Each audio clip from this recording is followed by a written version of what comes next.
Welcome back to Synergy Bonus. Bunch of guys that like to sit around, talk about games, and drink. Not necessarily in that order. It's been a long day of recording. It's not only has been a long day of recording, it's been a long week. Life happens. It just does. But you're not here to hear about life. You're here to hear about games. And what's tonight's topic of interest? Tonight's topic of interest, we're going to talk about a gaming module for 5th edition D&D. This is one that I've played and run multiple times. Spoonie is not. This is his inaugural thing. So he's going to be I've only heard the title, but it sounds amazing. He's going to be running some commentary and asking, hopefully not too drunken questions. We'll see. It's been a long day of shooting. So this is called A Most Potent Brew. It's for D&D 5th edition. It's from Winghorn Press, written by Richard Jensen Parks. They originally published it back in June of 2016. It is available on the DM's Guild right now. Pay what you want. It is one of their Mithril bestsellers, so it's definitely a thing to pick up. It's a basic introductory adventure for people who are new to the game to pick up and learn the game. It's a dungeon that gives you a little bit of everything that Dungeons & Dragons is about. The basic premise behind this is that you're brand new adventurers just starting out level 1, and you've heard somehow by DM fiat, be it as you were traveling around, be it because you're locals, because it was a request on a local message board, be it because you just happen to know somebody or know a guy who knows a guy, that there's this craft brewery called the Wizard's Tower Brewing Company that has some trouble, and they're looking for some affordable adventurers to come take care of it. That's you. How affordable are you talking? Level 1. That affordable. And that's where I'm going to come to a pause and say that here's our spoiler warning. Like, this is a current thing for the current edition that a lot of DMs would like to run. If your DM is going to be running this and you're going to be playing this and you don't want spoilers or surprises, Play it first. Play it first and come back. Go watch one of our other videos. Please do. And, we'll see you after you've played it to see if you... And then let us know Yeah. what you thought. Absolutely. All right, that out of the way, we shall progress. So you get to the Wizard's Tower Brewing Company, which is a small startup microbrewery that is all about hoppy summer ales. It's what they're known for. And this is just Southern Tier Breweries, all this. Absolutely, that's why I picked it up. Of course. I loved it. Our local brewery is very hoppy, Yeah. so I'm not a fan of a lot of their stuff. Yeah. But this is making But they me put out laugh. some very good stuff that isn't totally hoppy. This is making me laugh on the inside. That was the point. And there's some opportunities to role play to begin here, because you walk up to the front door, you knock on the door, and like this hipster gnome named Glowkindle answers the door. Are you fucking kidding me? Oh yeah, big flowy poet's shirt, green suspenders, skin tight black pants. Like, they don't say it in the description, but I've always had him have like big earplugs and a giant waxed mustache. I think I'm physically hurting him.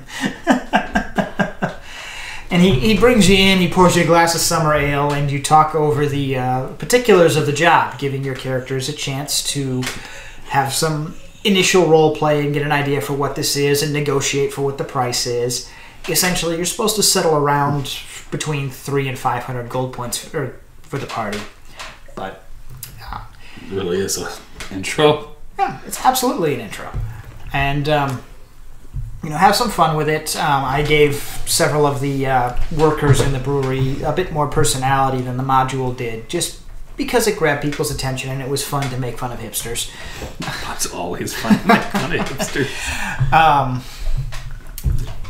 And the basic problem that Glowkindle is facing is that business is really good. And the reason that the place is called the Wizard's Tower Brewing Company, even though it's a very small one-story building, is that it's built on the ruins of what was supposed to have been, many years ago, a wizard's tower. As they were down in the basement in their brewing area, trying to break through the walls to expand the brewing area to keep up with the demand for their product, turns out, yeah, there was actually a wizard's tower here once.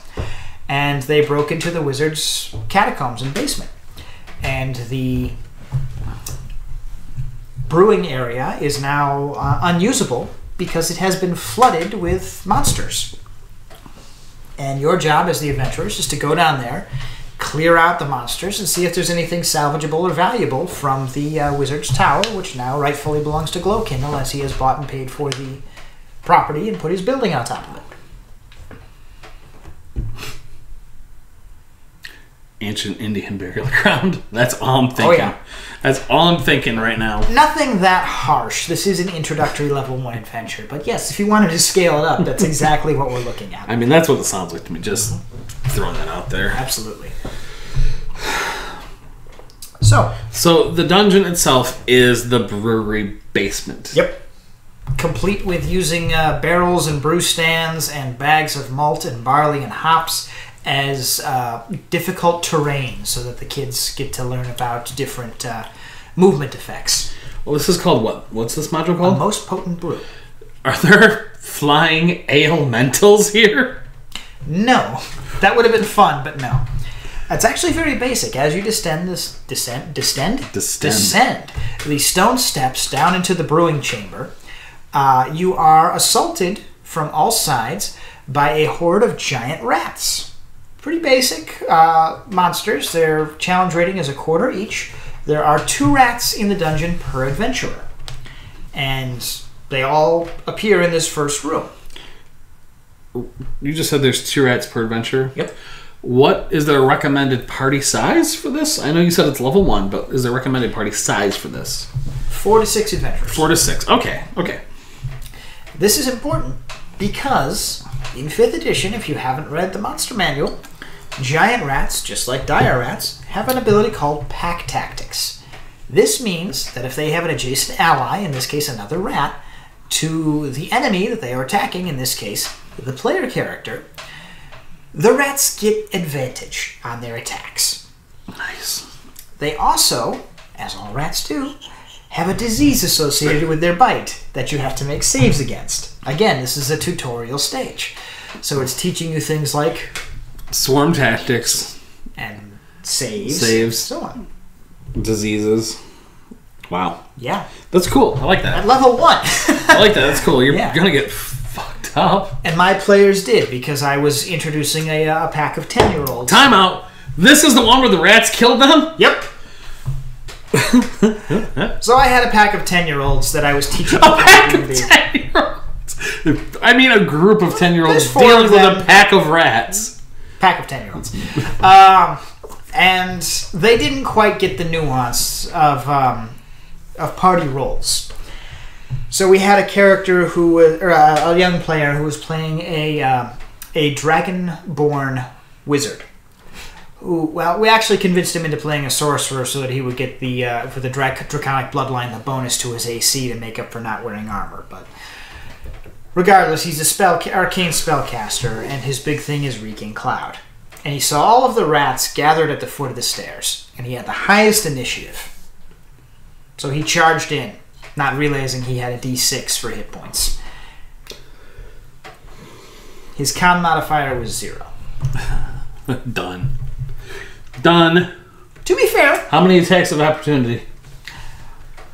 surprise round, because the little girl playing the bard had gone down first, and she wanted to, because her family actually has rats as pets, and she understands that there's like alpha rats and so on. She wanted to play that up and see if she could politely use her speak with animals spell to ask the rats to leave, because That sounds nice. Out of the box thinking. Very nice out of the For box someone who is 10 years old, was- and it sounds like this was their first time First playing. time playing. Bravo! It was fantastic out of the box thinking. It was some fantastic role playing. She was very much in character. I was having a great time playing a character that has come to be known as Friend Rat, because they did save one, and he's now the party pet. Occasionally he's referred to as Jerry, but mostly it's just Friend Rat. And she was mid-conversation when our friend, the Draconic Sorcerer, whose character's name is literally the Lizard Wizard. No other name. That's his actual given name, Lizard Wizard. Wizard Woo. Lizard Wizard, yeah. He got bored. So he got a surprise round because he charged into the middle of this group of rats that are encircling the bard and just dropped Poison Cloud. Now, being 10-year-olds, they didn't follow the text on the box where the Poison Cloud comes from your hands. He farted it. Yeah, he ran into the middle of the rats, flipped up his robes, lifted his tail, because he doesn't believe me the Dragonborn don't have tails, and just dropped a bomb.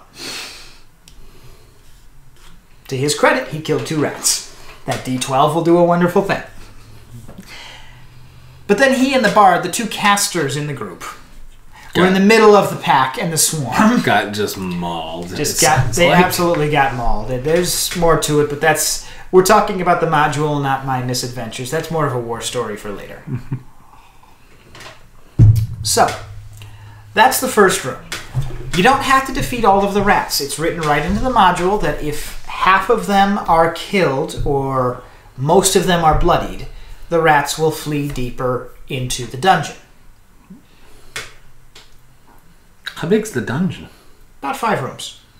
It's not a big dungeon. Nope. Again, you said it as a beginner. Beginner dungeon. It's not big.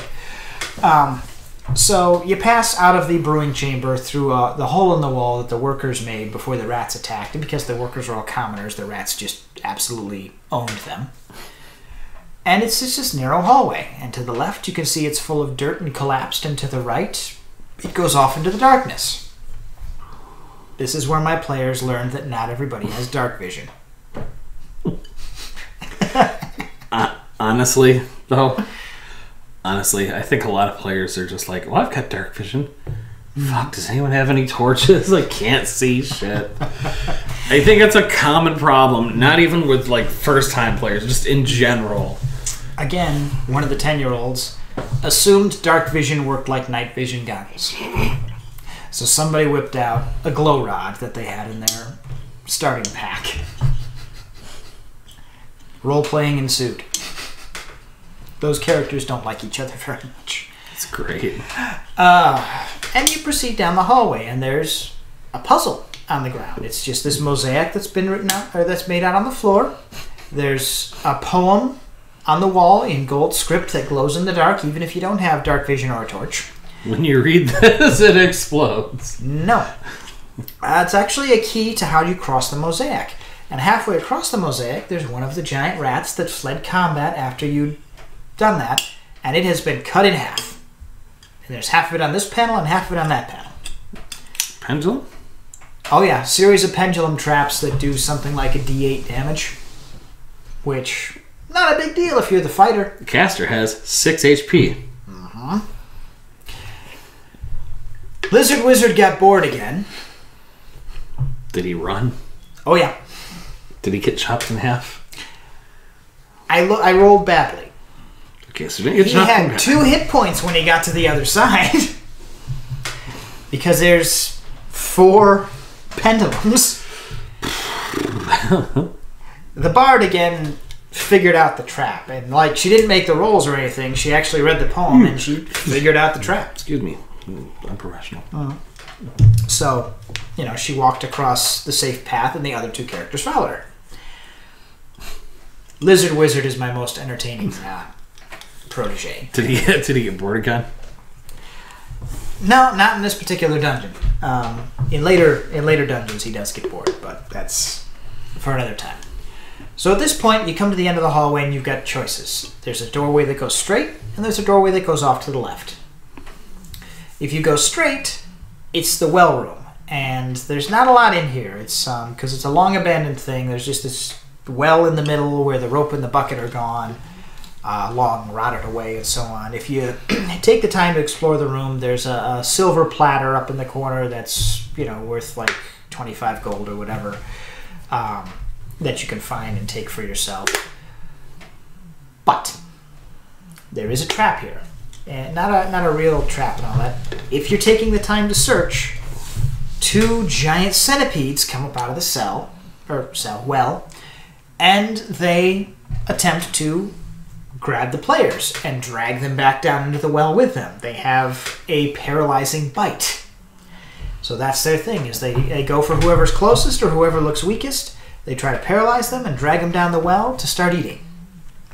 While your paralyzed is still alive, like real centipedes, because centipedes are just terrifying nightmare fuel. Yeah, they are. I'm noticing... I like the fact that this is a beginner's adventure because I'm noticing some parallels almost to Killer Kobolds. Not as like intense as that, but like there are definitely parallels with like the traps and then absolutely. So that's neat. Yep. That's really neat. Yeah. And so they fought off the centipedes, and they've learned to hate paralyzation as a status effect. But fortunately, this time the individual who was closest to the well was the fighter, so he was able to do some tanking, and they kind of got that whole, hey, if I stand behind the big guy, I don't die lesson. At this point, they're pretty good and paranoid. So they come back and they go through the other door. This opens up into the... That means you did it right. Yes. This opens up into the wizard's actual workshop. One of two things is going to happen here.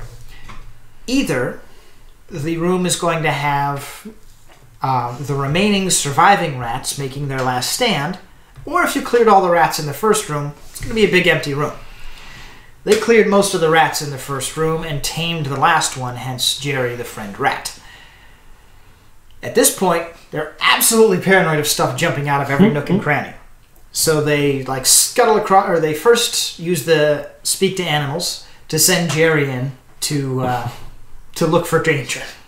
He lives here. He knows there's nothing, so he just kind of fucks off to a corner. They don't just walk boldly and brazenly across the room this time. They are making these crazy rolls to, scuttle under the various laboratory tables and so on, so that nothing can drop off the ceiling or what have you. But they spend some time here. You do some searching. There's some healing potions, which they desperately needed. And you just cross this room. It's a big, empty, open space. You could put more or less stuff in here if you want. If they really look, the wizard's old spell book is in here, but as we had convinced Lizard Wizard to be a sorcerer for the armor class, it didn't do him any good. He couldn't learn those spells that way. He was a little put out by this. Then you enter the last room. Within the last room, you don't see a whole lot. There's some decaying bookshelves and some old scrolls and books and so on. There's a couple of spell scrolls in here if you need them. But the main attraction is a bunch of smashed glass bottles with mystery liquids in them. If you investigate long enough, you find one that says Potion of Giant Grut, the source of all the giant rats, as well as a few undiluted healing potions that are still sealed. While you're investigating this, you can also find a potion of fire, likewise smashed. And then the boss happens. A giant fire-breathing spider drops from the ceiling. Ryan would hate this. Oh yeah, I couldn't do this with Ryan. And it just starts to annihilate the party because its big rechargeable weapon is that it spits a web, which is stupid because spiders spin webs out their butt, not their mouth, but you know. It spits a flaming web that it gives you the entangled status effects. You have to have a strength save to break out of it, and every turn you're stuck in it, you're doing like a D4 or a D6 flame damage. Meanwhile, the thing bites. It does fire damage with every bite and poison. Yeah, it's a rough fight at level 1 once you've already been softened up by the paralyzing giant centipedes and giant rats. And they had a go of it, and it took them a while, but they did finally run him down. Then you search the room, you get the rest of the potions and stuff, you report back to Glowkindle, he pays you, he gives you a keg of summer ale as a thank you, and sends you on your way, and that's the whole module. That's cool. I like that. Mm-hmm. It's a lot of fun. I very much enjoyed running it. That is... I'm a little envious of you because that is perfect for a group of just people starting out. And the fact of the matter is, they didn't know what to expect. They didn't know how to play. It's all a learning curve and whatnot. And it sounds like by the end of it, they learned what they needed. Most of them learned. Based on that. Lizard Wizard is a work in progress. But I mean that's great. Like I said, I'm envious of you to be able to get to do that for a first time group. Like that's cool. That's a good one. I would recommend that. I haven't played. I'm like, that sounds really cool. Well, I can give you my my copy of the printout because it's actually a very short thing. It's just a 3 or 4 page PDF, and they have the nice looking version with all the art and the printer friendly version. Like you said, it's on Dungeon Masters Guild. Link down below. It is pay what you want. Recommended price is 75 cents. That's definitely worth like $1, I'd say. Yeah. I think I threw him 5 because it's good. There you go. As you support creators. I'm a big advocate of supporting creators for stuff like this and art in general. But like, if you wanted to get a group of people who haven't watched our video, haven't played this, absolutely. I don't think I will find any anytime soon. But have a niece and nephew. When they get a little bit older, maybe I'll do that for them. I will tell you from my experience, when the game box says 10 and up, they mean 10 and up. Good to know. That's, like I said, a most potent brew, Winghorn Press. Definitely worth picking up if you have a very new group, or even if you have an experienced group that you'd like to take back to basics, just for a fun little one-shot throwaway. It's phenomenal. Sounds like you'd upscale it too. Mm-hmm. So absolutely. All right then. So nothing else. Good night. Good gaming. Hey, thanks for watching. We hope you enjoyed what you saw. Let us know. Give us a like and a comment down below. Don't forget to subscribe and hit that bell to make sure you get all notifications from us. And as always, good night and good gaming.